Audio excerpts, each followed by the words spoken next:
In this review, I'll be taking a look at one of, if not the rarest, Teenage Mutant Ninja Turtle figure from the 2003 toy line, and that figure is Quarry.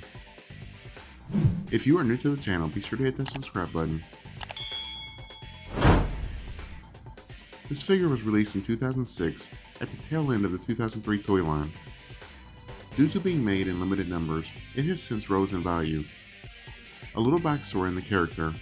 Quarry was once a human woman named Sydney. She was one of several people who were kidnapped from the streets of New York by the scientists working for Rokusaki and the Foot Clan. They were mutated in an underground laboratory in order to search for suspected underground hideout of Ultrons. In her mutated form, Quarry has the ability to scale walls, spit corrosive acid, and also has an elongated tongue. Now let's take a closer look at the figure. Quarry is mostly dark blue and white in color, with yellow on her eyes, teeth, spikes, and claws. She has two large antennas protruding from her forehead. Her mouth resembles that of predator-like mandibles.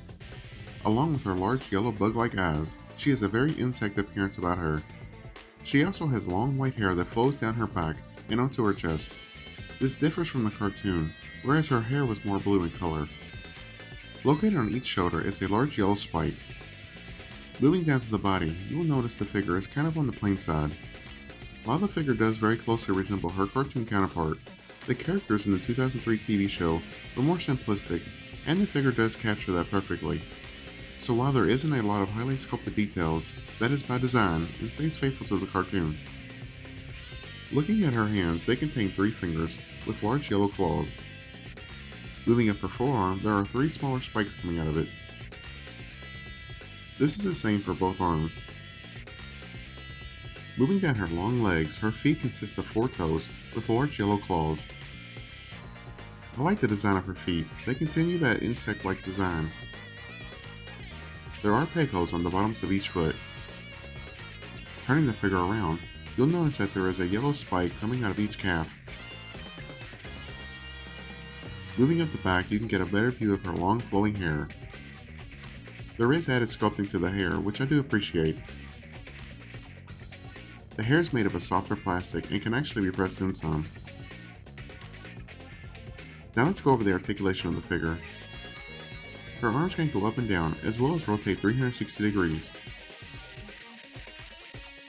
Her legs can swivel outwards and rotate 360 degrees as well, although she really only looks good in a standing position. Her neck appears to have a cut for movement, but seems to be glued in place, or perhaps it's due to her hair, but I cannot turn the head. Quarry comes with 2 accessories.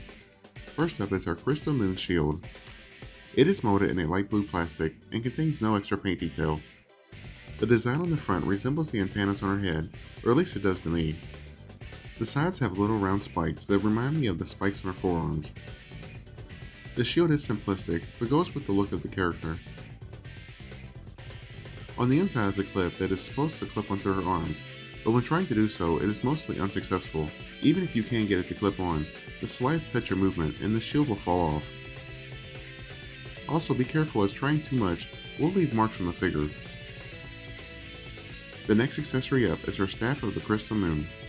Just as with the shield, it too is molded in a light blue plastic with no extra paint detail. I do like the look and design of the staff. It looks as if 2 pieces of something are wrapped around the staff, and at the top form the look of the antennas that is also found on the shield. As neat of a design I think the staff is, it also is a very disappointing accessory. Due to her large open hands, getting her to hold onto the staff is almost impossible. The best case scenario is leaning it up against her hands, as to make it look like as if she is holding it. Now let's take a look at Quarry alongside some other figures. First up is a Ninja Turtle Michelangelo from the 2003 toy line. Also from the 2003 toy line, here's a robot Baxter Stockman, Ancient Bishop, and Savante Romero. Looking at some figures from other toy lines, here's an original He-Man, a Kenner Batman Animated Series Batman, a Kenner Gargoyles Goliath, an original Spine. Here she is alongside arguably the rarest Ninja Turtle figure from the original toy line, and that being Scratch the Cat. And finally, here she is alongside 2 of her fellow underground monsters, Razor Fist on the left, and Stonebiter on the right. So that is my review of Quarry. Overall, I think it is a beautiful looking figure. The paint is clean and the sculpting, while simple, is very nice and looks almost identical to her cartoon counterpart. The accessories are the biggest letdown, as she cannot really hold on to either one of them. With that said though, I do highly recommend the figure if you were able to get a hold of one. Once again, if you're new to the channel, be sure to hit that subscribe button, as well as click on the notification bell so you don't miss out on any future videos. Hit that like button if you enjoyed this video, and leave me a comment. Follow me on social media, links are in the description below. Thanks for watching.